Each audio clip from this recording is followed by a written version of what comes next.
స్తోత్రాలు తండ్రి.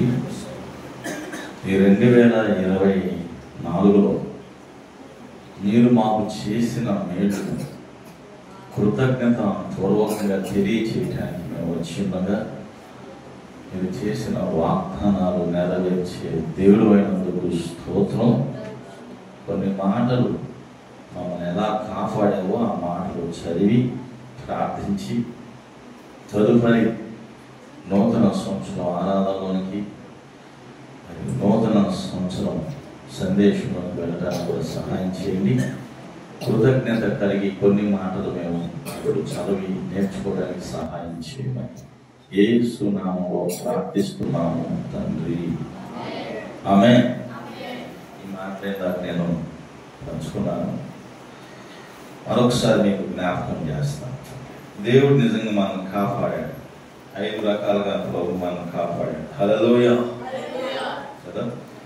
చూద్దాము. మొదటిగా ఆదికాండము 48:15.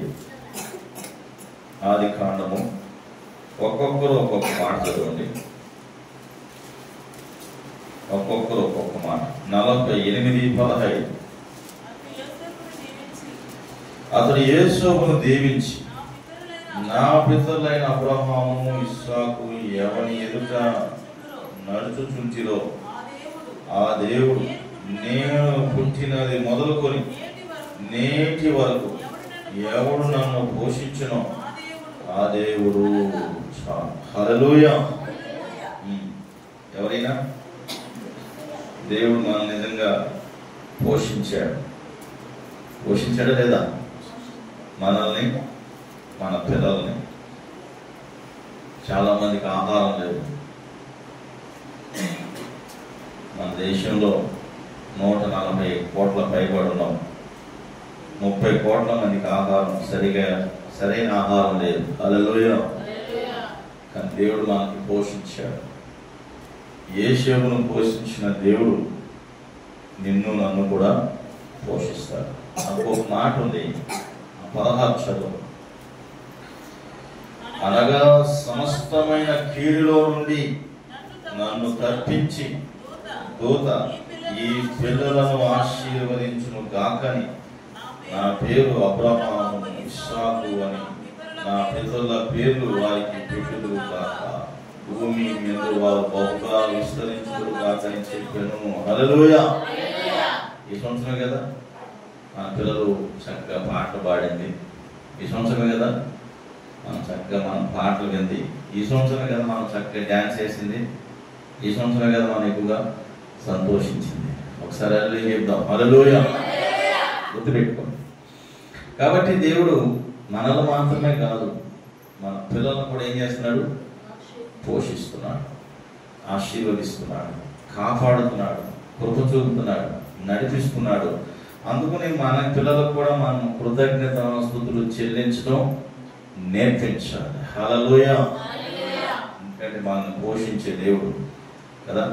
నిజంగా దేశంలో ఐగుప్తుని యోసేపును పోషించిన దేవుడు యోసేపు ద్వారా 7 సంవత్సరాలు కరువు వచ్చిన చుట్టూ ఉన్న దేశాలను దేవుడు పోషించాడు. హల్లెలూయా. నీ ద్వారా దేవుడు అనేకుల్ని పోషించబోతున్నాడు. హల్లెలూయా. దేవునికి మహిమ కలుగును గాక. మరొక మాటను మనం చూద్దాం. సంఖ్యాకాండము 14:19. ఈ మాట మరొక చదువుదామా? సంఖ్యాకాండము 14:19 చదువుదాం.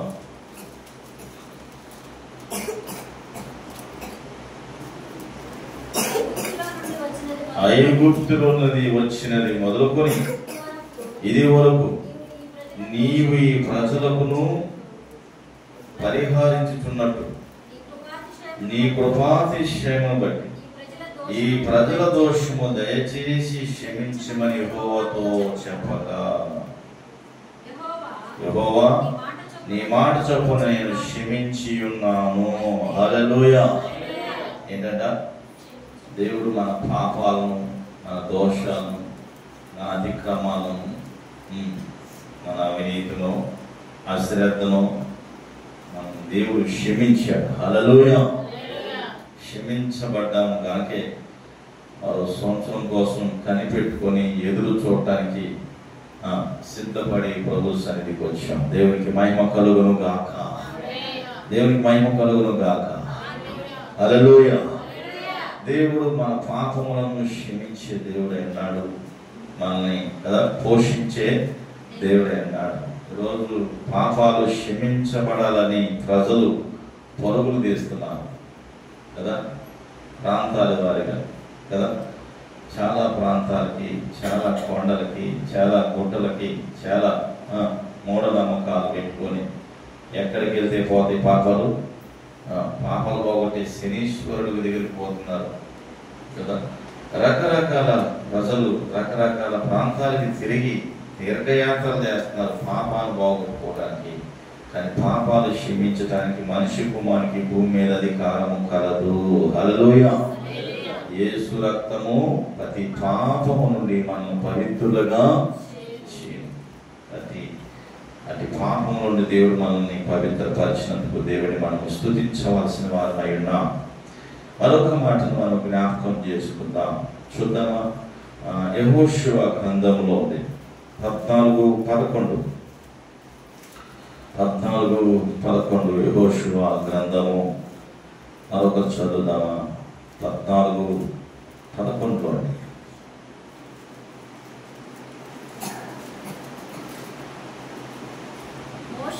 మోషే నన్ను పంపినవాడు నాకెంతో బలము, నేటి వరకు నాకంత బలం. యుద్ధము చేయటకు గాని వచ్చుటకు పోవుటకు గాని నాకెప్పుడు ఇట్లి బలం ఉన్నది. హల్లెలూయా. నిజంగా దేవుడు మనకు బలం ఇచ్చాడు, ఆరోగ్యం ఇచ్చాడు, ఆయుష్ ఇచ్చాడు. బలం లేకపోతే ఎక్కడున్నాం? ఇంటికాడే కదా. దేవుడు కొంచెం మనకేమిచ్చాడు? దేవుని సన్నిధికి వచ్చి కూర్చొని ఆరాధించడానికి, స్తుతించడానికి, ప్రార్థనలు పాడటానికి, దేవుని నామాన్ని ఘనపరచడానికి. హల్లెలూయా. దేవుడిచ్చిన బలాన్ని, దేవుడిచ్చిన శక్తిని, దేవుడిచ్చిన దేహాన్ని మనం దేవుడి కొరకు ఎంత ఖర్చు పెడుతున్నాం ఆలోచించండి. దేవుడిచ్చిన సమయాన్ని, దేవుడిచ్చిన దేహాన్ని, దేవుడిచ్చిన ధనాన్ని ఎంత దేవుడి కొరకు మనము ఖర్చు పెడుతున్నాం, ఎంత దేవుడి కొరకు మనం ఉపయోగిస్తున్నాం, ఎంత దేవుడి కోసం మనం ఖర్చు అవుతున్నాం కదా, ఎంత దేవుడి కోసం మనం దాంట్లో వాడబడుతున్నాం. ఇది చాలా ప్రాముఖ్యం. మీ ఇంట్లో ఆహారం వండితే ఒకరోజు పడేస్తే ఏమనుకోరు, కానీ రోజు పడేస్తుంటే మీరు ఫీల్ అవరా? మీరు తినేటప్పుడు ఆహారం పిల్లలు కింద పడేస్తే ఫీల్ అవరా? ఏమంటారు? మొత్తం తింటే మీకు ఏమొస్తుంది? బలం వస్తుంది. హల్లెలూయా కదా. అలాగా మీరు కూడా దేవుడిచ్చిన బలాన్ని, దేవుడిచ్చిన శక్తిని, దేవుడిచ్చిన జ్ఞానాన్ని, దేవుడిచ్చిన ఆరోగ్యాన్ని, దేవుడిచ్చిన ఆయుష్ను, దేవుడిచ్చిన బలాన్ని ఎవరి కోసం వాడాలి? దేవుడి కోసం వాడటం నేర్చుకోవాలి. హల్లెలూయా. అర్థమైందా? సంసోనుకి దేవుడు బలం ఇచ్చాడు, దేవుడి కోసం వాడలేకపోయాడు. సొలొమోనుకి జ్ఞానం ఇచ్చాడు కదా, దేవుడి కోసం ఉపయోగపడలేకపోయాడు. కొంతమందిని దేవుడు ప్రత్యేకంగా నియమించాడు, కానీ వాళ్ళు నిలబడలేకపోయారు. కానీ దేవుడు నిన్ను నన్ను నిలబెట్టుకున్నాడు. దేవునికి స్తోత్రం కలుగును గాక. హల్లెలూయా. హల్లెలూయా. చివరిగా మరొక మాట చదువుకుందాం. ఎందుకంటే మనం నూతన సంవత్సరంలోకి వెళ్ళబోతున్నాం కనుక నాకు చెప్పాలని మాటలు అనిపించింది. అనుకునే కృతజ్ఞత వచనాలు చెబుతూ మనం కృతజ్ఞతాపూర్వకంగా మరి నూతన సంవత్సరాన్ని ఎదుర్కోవాలని నా ప్రార్థన. గమనించండి. 4వ కదా ఎన్న మాట చూసే మనం ద్వితీయోపదేశకాండం చూద్దాం. 4:4 మరొక చదువుతామా? 4:4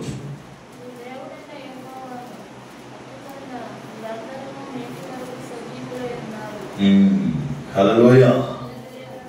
అర్థమైందా? ఏమంటాడు ఇక్కడ?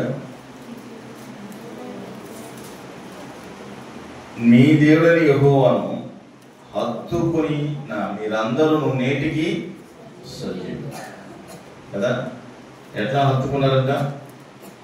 అబ్రహాము రొమ్మున లాజరు ఏమయ్యాడంట? హత్తుకున్నాడు. హల్లెలూయా. ఎక్కువగా హత్తుకోవటం మీరు ఎవరి దగ్గర చూస్తారు చెప్పండి? చూస్తావా? అది ఎవరితో చూస్తావు?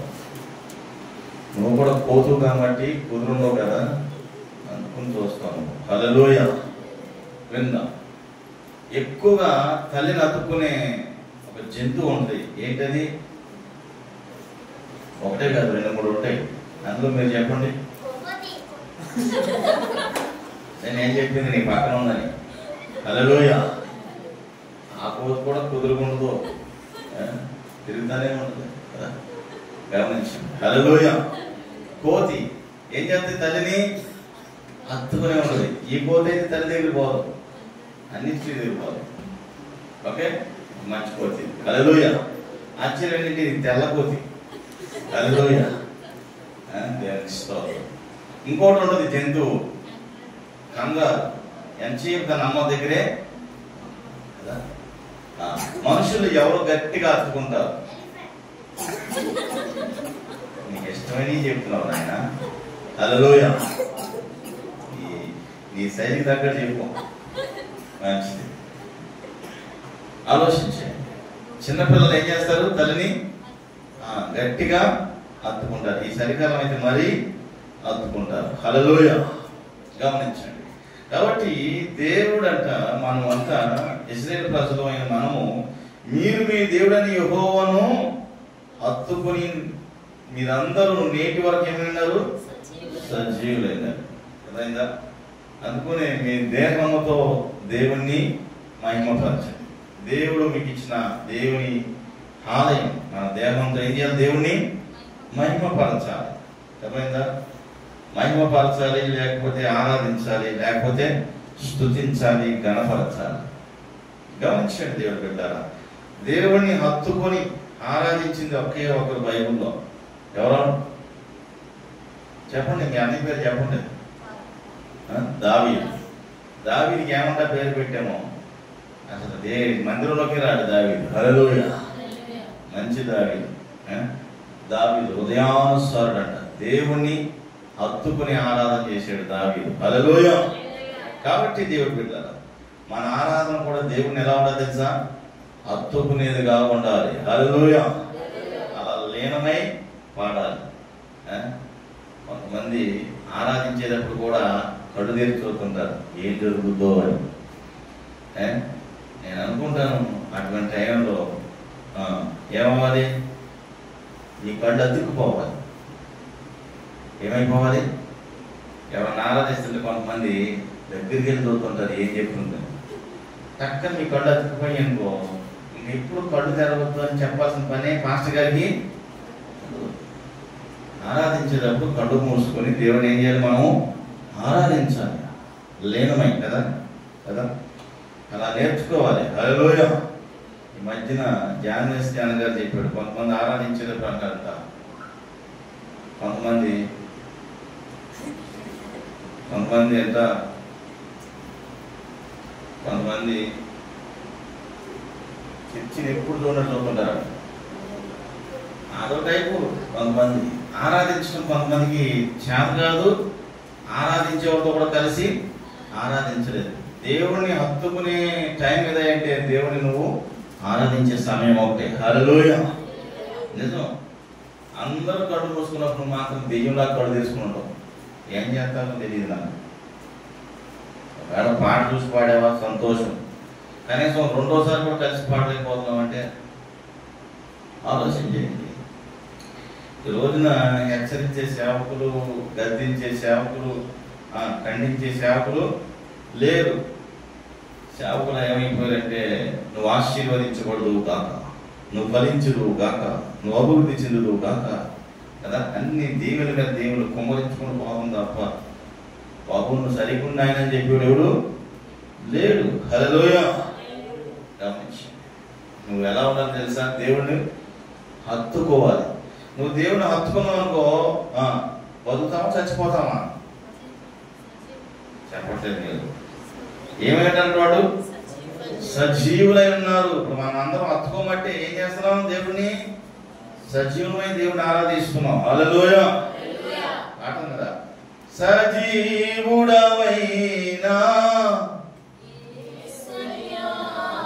పర్లేదు, లైన్ లో ఉండాలి. హల్లెలూయా, ఇక్కడే ఉండాలి. శ్రయించిన నీ వారికి సహాయుడవై పరచితివే సముద్రమంతా సమృద్ధితో ఆనందించెద నీలో అనుదినము కృప పొంది ఆరాధించెద నిన్నే ఆనంద ధ్వనులతో ఆనందించెద నీలో అనుదినము కృప పొంది ఆరాధించెద నిన్నే ఆనంద ధ్వనులతో సజీవుడవైనా యేసయ్యా నిన్నాశ్రయించిన నీ వారికి సహాయుడవై బుద్ధి పరచితివే సముద్రమంతా సమృద్ధితో ఆనందించెద నీలో అనుదినము కృప పొంది ఆరాధించెద నిన్నే ఆనంద ధ్వనులతో ఆనందించెద నీలో అనుదినము కృప పొంది ఆరాధించెద నిన్నే ఆనంద ధ్వనులతో సజీవుడవైనా యేసయ్యా. హల్లెలూయా. ఒక తల్లి ఒక కుక్కను పెంచుకుంది. ఆ కుక్కను ఆదివారం నాడు చర్చికి వెళ్ళింది. మరి ఎంతమంది చూసేది నాకు తెలియదు, కానీ ఈ కుక్క మా గ్రూప్లో పెట్టాను. ఆ తల్లి మోకరించి ఆరాధన చేస్తుంది. ఈ కుక్క కూడా మోకరించి ఏం చేస్తుంది? ఆరాధన. మరి మనం ఆరాధన చేసేటప్పుడు మన పిల్లలు ఏం చేస్తున్నారు? మన కుక్కలు కొట్టలేదు కదా, మనుషులే పుట్టింది. ఈ గురించి చెప్పేది. కొత్త సంవత్సరం కుర్రాడు పాములకు వచ్చేది. హల్లెలూయా కదా. ఈసారి ఆరాధించేటప్పుడు మీ పిల్లలు అలా చేస్తే మీరేం చేయాలి? ఏం చేయాలి? బాధలా గుర్తుపెట్టుకోండి. అలా గాలి కుదురు పెట్టకుండా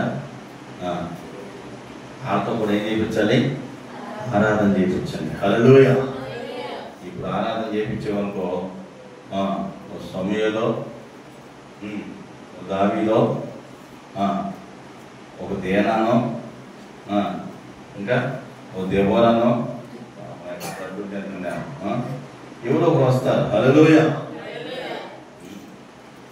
కదా.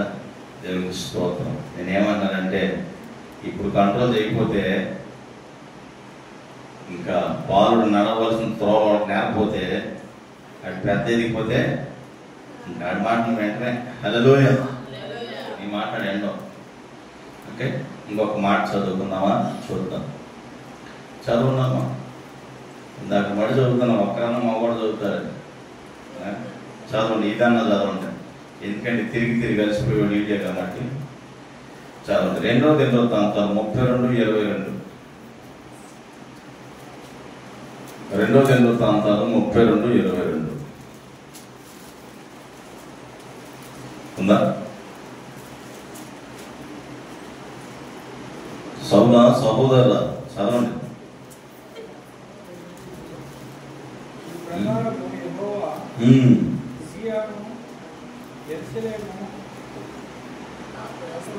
మాత్రమే చదువుతున్నారు. చదవండి.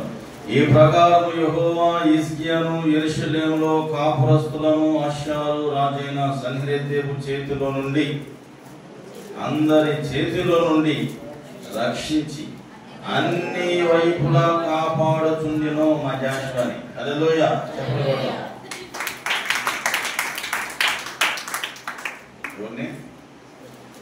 రాజమనే అన్ని వైపు తిరిగేసేది ఆయన. రాత్రి లేదు, పగలు లేదు. ఆయన తర్వాత ఇందులో ఆయన జోసెఫ్ గారు. ఈయనకి అర్ధరాత్రి ఉండదు, అపరాత్రి ఉండదు. ఈయన తిరిగలే. చీకటి పడితే గూటికెళ్ళిపోయి ఫోన్ సైలెంట్లో పెట్టేసేది మా సంగతి గారు ఒకలే. అదే అంటే సైలెంట్ ఫోన్ అందుకే సైలెంట్లో పెట్టేసేది. హల్లెలూయా. మంచిది, ఏం ఫీల్ అవ్వద్దు, సంతోషంగా ఈ మంచి లక్షణం తెలుసుకోవాలి. హల్లెలూయా. మామూలుగా మనుషులకి సరిపెట్టడం చూసే కానీ దేనికి సరిపెట్టించాడు? ఫోన్కి కూడా సరిపెట్టింది. హల్లెలూయా. సరిపెట్టి ఎక్కడికి వెళ్ళింది? ఫోను సైలెంట్ అయిపోయింది. ఇది ఒక నెలేగా ఆ తర్వాత ఎండకే మనమే కుట్టారు కదా, ఎవడు లేకపోయినా మరీ ఫోన్ చేసి దేవునికి స్తోత్రం. దేవుడు చూడండి మనల్ని ఎన్ని వైపులు కాపాడాడంట? అన్ని వైపులా. నాకు ఈ మాట చదివి ఎంత సంతోషం వేసింది తెలుసా? నిజంగా కదా, అన్ని వైపులా మనం కాపాడకపోతే ఏమైపోతాం? యాకోబు గారిని ఈ రోడ్డు దాటాలి కాబట్టి మీరు వెళ్తా ఉంటే నేను వస్తానన్నాడు మన క్రిస్మస్ నైట్. సరే అన్న, ఇప్పుడు కూడా మీరు రోడ్డు దాటేసారా? సరే నేను కూడా దాటుతానన్నాడు. ఇంకా దాటుతానే ఉన్నాడు ఆయన. ఏం చూసి ఆగిపోయాడు ఆయన? రోడ్డు చూసి ఆగిపోయాడు. యాకోబు గారు. అర్థమవుతుందా? గమనించండి, దేవుడు కాపాడకపోతే మనం కాపాడుకోవడం చాలా కష్టం. ఇశ్రాయేలు కాపాడువాడు కునుకడు నిద్రపోడు. మంచి పాట. కునుకడు నిద్రపోడంటివేని పాడలే. నీ పక్షమున్నా నీ దేవుడు కదా, అదేనా? దేవుడు పాడినా కదా. ఇశ్రాయేలు కాపాడేవాడు ఏం చేయాలంట? కొనకలేదు, నిద్రపోలేదు కదా. కాబట్టి దేవుడు పెట్టాడు అన్ని వైపులా. ఏంటంట? అన్ని వైపులా దేవుడు కాపాడాడు మనల్ని. హల్లెలూయా కదా. చిన్న కదా, ఈ సంవత్సరం మనం ఒకసారి కూడా పడిపోకుండా, జారిపోకుండా, ఇంకా తప్పిపోకుండా, తొట్టెలకుండా, నీరసిల్లకుండా, సొమ్మసిల్లకుండా, సోలిపోకుండా, ఎన్ని కాకుండా దేవుడు మనం కాపాడాడంటే దేవునికి స్తోత్రం. హల్లెలూయా.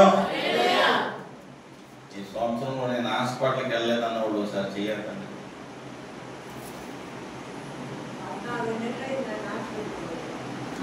సంవత్సరం కూడా దాటేశాను. నువ్వెందుకు వెళ్తావు హాస్పిటల్కి? కానీ నువ్వు తీసుకెళ్తారు చెప్పాల్సిన. హల్లెలూయా. నీకేం పని హాస్పిటల్కి? ఏందా వాడికి ఏమైనా ట్రైనింగ్ ఇచ్చావు అన్నింటికి చేయాలని? నేను ఉన్నానని చెప్పరా? పద్దాకి తిరగమే కదా ప్రభు. అదే కదా, దేవునికి స్తోత్రం. హల్లెలూయా. నాకు ఒకటి అర్థమైంది. మొన్నటి దాకా జుట్టు ఉండటం వాడికి వినపడలేదు అనుకుంటాను. జుట్టు మొత్తం కత్తిరించేసి బాగా వినపడుతుంది అనుకుని చేయి పైకి ఎత్తాడు అన్నింటికి. హల్లెలూయా. దేవునికి మహిమ కలుగుతుంది. దేవుడు మనల్ని అన్ని వైపులా ఏం చేశాడు? కాపాడాడు. నిజం. అదే మీకు డౌట్ వస్తే మిమ్మల్ని కాపాడలేదంటే మీరు ఎప్పుడన్నా ఇమానియల్ బండి ఎక్కండి. ఎందుకంటే ఒకవేళ దేవుడు కాపాడినా మిమ్మల్ని ఇమానియల్ చేతుల నుండి దేవుడు కాపాడాడు. నేను గ్యారెంటీ ఇస్తాను. ఎందుకంటే ఇమానియల్ బండి కొనేటప్పుడు పడిపోయిన సంగతి ఇమానియల్కి మాత్రం. ఎందుకంటే పడిపోయినప్పుడు కూడా ఆడవాడు కదా, అలిస్తే ఇక బండి ఆపుతాడు కదా. హల్లెలూయా. దేవునికి స్తోత్రం. దేవుడు మంచి టాలెంట్ ఇచ్చాడు ఇమానియల్. నేనేమన్నానంటే అన్ని వైపులా కదా. ఇమానియల్ సాక్ష్యం చెప్పినప్పుడు నేను వెళ్ళలేదా? ఎక్కడ తీసుకొచ్చే ట్రాక్టర్ని ఇప్పుడున్న లోయల్లో తోలుతాడు, కొండల్లో తోలుతాడు. ఈ ట్రాక్టర్ పొట్టలు నెక్కించుకొచ్చేసి పొట్టల్లో తొక్కించుకుంటూ వచ్చేసి ట్రాక్టర్ గాలి వచ్చేసి దూకేసి. ఎంత టాలెంట్ ఉంటే ఎవరైనా బండి సైకిల్ ట్రై చేస్తాడు, ట్రాక్టర్ ట్రై చేసి అయినా దేవుడు ఆయన కాపాడాడు. హల్లెలూయా. ఎందుకు చెప్పండి? ఇమానియల్ సాక్ష్యం చెప్పాడు. ఎన్నిసార్లు మామిడి చెట్లు ఎక్కి జారిపోయాడు. ఎందుకు చెప్తుంటే ఏమని నాకు ఇది రాదు అంటావు, ట్రై చేయటం చేసేయటమే. హల్లెలూయా. నూరుకోకూడుకుంటారు ఇటువంటి వాడు, ఎంత యాక్టివ్గా చేయగలిగినోడు, కమిట్మెంట్తో చేయగలిగినోడు. హల్లెలూయా. దేవునికి స్తోత్రం. సమర్పణతో ఏదైనా సరే మంచిగా ప్రేమగా మీరు చేయలేదు కాదు, ఉన్నవాడు అందులో బెస్ట్గా చేయగలిగదని చెప్తుంది. దేవుడు ఆయన కాపాడుతున్నాడు. హల్లెలూయా. లేదా నిజంగా ఆయన కొంచెం దూరం చీకటి ఎడారి ప్రాంతంలో రావడం దేవుడు గొప్ప. నేను ఎందుకు చెప్తాను, దేవుడు బిడ్డ మన దేవుడు అన్ని వైపులా కాపాడుతున్నాడు. నిన్ను నన్ను కాపాడే దేవుడు ఇక ముందుకు అనేకులను కాపాడాలి. ఎందుకంటే ఇప్పుడున్న ప్రమాద పరిస్థితి చూడండి. ఇప్పుడు తాగి ఒక గంట అయితే యవనస్తులు రోడ్ల మీద తాగి ఆకుండా లారీలను బస్సులను ఎన్ని డ్యాష్ ఇస్తారు. రేపు ఎంతమంది కాళ్ళు చేతులు లేని కనపడతారు. దయచేసి వాళ్ళందరి కోసం మనం ప్రార్థన చేస్తున్నాడేమో. ఇప్పుడున్న పిల్లలు ఈ గేర్లు బండి ఆగుతుంది కానీ స్కూటీ మాత్రం గుద్దేదాకా ఆగదు. ఎందుకంటే గుద్దేదాకా స్కూటీ ఆగదు. కాబట్టి దేవుడు పెట్టారా, దేవుడు మనం ఏం చేశాడు, మొదటగా పోషించాడు. హల్లెలూయా. రెండోది దేవుడు మనం ఏం చేశాడు, మన పాపములు దోషములన్నింటినీ క్షమించాడు. మూడోదిగా దేవుడు మనల్ని ఏం చేశాడు, చదివినోడని చెప్పండి అమ్మా, సజీవులుగా దేవుడు మనల్ని నిలబెట్టాడు. నాలుగోదిగా దేవుడు మనల్ని ఏం చేశాడు,